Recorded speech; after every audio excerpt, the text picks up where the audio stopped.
दोस्तों वैसे तो ऐलान किए बिना ही मोदी सरकार में कई सारी ऐसी चीजें हुई हैं जो धर्मनिरपेक्ष संविधान की आत्मा और भावना के खिलाफ है। फिर भी बीजेपी सांसद अब खुलकर ऐलान कर रहे हैं कि अब की बार 400 पार हुआ तो संविधान ही बदल देंगे।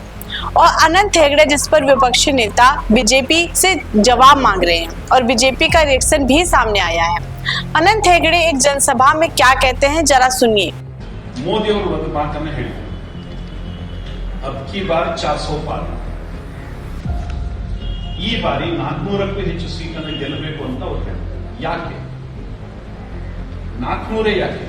दरअसल ये कन्नड़ भाषा में है तो ज्यादा आपके समझ नहीं आएगा। इसका हिंदी अनुवाद दैनिक भास्कर ने छापा है। तो दैनिक भास्कर की खबर आप देख सकते हैं कि भाजपा सांसद ने कहा 400 सीट चाहिए ताकि संविधान बदल सके। और इसमें अनंत हेगड़े क्या कहते हैं, अब की बार 400 पार। 400 पार क्यों? राज्यसभा में हमारा 2/3 बहुमत नहीं है, राज्य सरकार में पर्याप्त बहुमत नहीं है, संविधान संशोधन करने और कांग्रेस द्वारा इसमें की गई विकृतियों को हटाने के लिए 2/3 बहुमत चाहिए। साथ ही 20 से अधिक राज्यों में सत्ता आना होगा, अनंत हेगड़े ने बयान दिया है।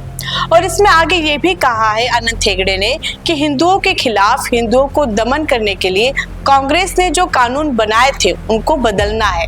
तो अब की बार 400 पार करना होगा।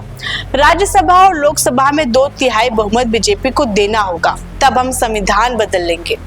हिंदुओं के हक में यह बयान दिया है अनंत हेगड़े ने।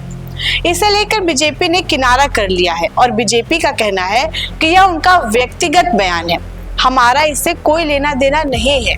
लेकिन विपक्ष इस पर जवाब मांग रहा है। राहुल गांधी इसे लेकर क्या कहते हैं, सुनिए। राहुल गांधी ने मोदी सरकार पर निशाना साधते हुए कहा है कि भाजपा सांसद का बयान कि उन्हें 400 सीट संविधान बदलने के लिए चाहिए, नरेंद्र मोदी और उनके संघ परिवार के छुपे हुए मंसूबे का यह सार्वजनिक ऐलान है। नरेंद्र मोदी और भाजपा का अंतिम लक्ष्य बाबा साहेब के संविधान को खत्म करना है। उन्हें न्याय, बराबरी, नागरिक अधिकार और लोकतंत्र से नफरत है। समाज को बांटना, मीडिया को गुलाम बनाना, अभिव्यक्ति की आजादी पर पहरा और स्वतंत्र संस्थाओं को पंगु बनाकर विपक्ष को मिटाने की साजिश से वह भारत के महान लोकतंत्र को संकीर्ण तानाशाही में बदलना चाहते हैं। हम आजादी के नायकों के सपनों के साथ यह षड्यंत्र सफल नहीं होने देंगे और अंतिम सांस तक संविधान से मिले लोकतांत्रिक अधिकारों की लड़ाई लड़ते रहेंगे। संविधान का हर सिपाही, विशेष रूप से दलित, आदिवासी, पिछड़े और अल्पसंख्यक जागे, अपनी आवाज उठाएं। इंडिया आपके साथ है। इसके अलावा राष्ट्रीय जनता दल ने कहा कि बहुजन संभल जाओ। भाजपा सांसद अनंत हेगड़े कह रहे हैं कि अगर भाजपा 400 सीट लाई तो संविधान बदल दिया जाएगा। मतलब ना आपके बच्चों का आरक्षण बचेगा, ना वो समान नागरिक होंगे, ना ही सरकार व कानून की नजर में आपके और आपके बच्चों के पास समान अधिकार होंगे। सुनिश्चित करें कि दलित, पिछड़ी, आदिवासियों का एक भी वोट जातिवादी भाजपा को नहीं मिले, चाहे बीजेपी की ओर से मुखौटा पहनकर SC, ST या OBC कैंडिडेट ही क्यों ना खड़ा हो।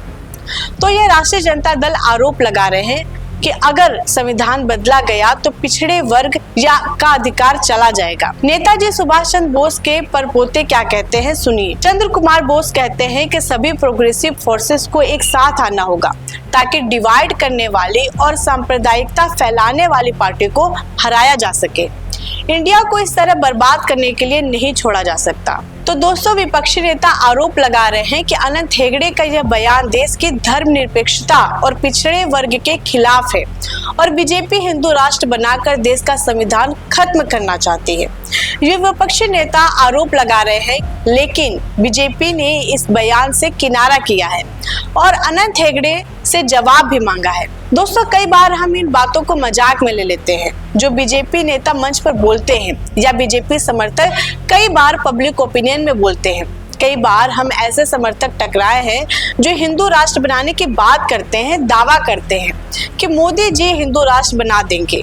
हम जैसे लोग कई बार उनका मजाक भी उड़ाते हैं और कहते हैं कितने भोले हैं, लेकिन क्या उनका बयान वास्तविकता के नजदीक नहीं है?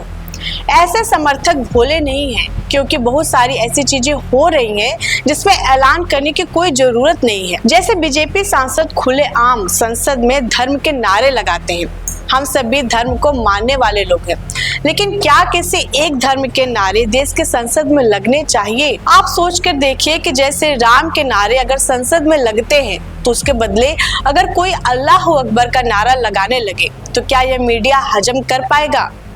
क्या सत्ताधारी नेता इसको हजम कर पाएंगे? हमारा देश एक धर्मनिरपेक्ष देश है। संसद कानून बनाने की जगह है, धार्मिक नारे लगाने की जगह नहीं है। हम सब भी कोई नास्तिक लोग नहीं है, हम भी धर्म को मानने वाले लोग हैं, हिंदू कम्युनिटी से ही आते हैं। लेकिन देश का संविधान सर्वोपरि होना चाहिए हर किसी के लिए, और उसके हिसाब से ही देश के सांसदों को, देश के प्रधानमंत्री को व्यवहार भी करना चाहिए।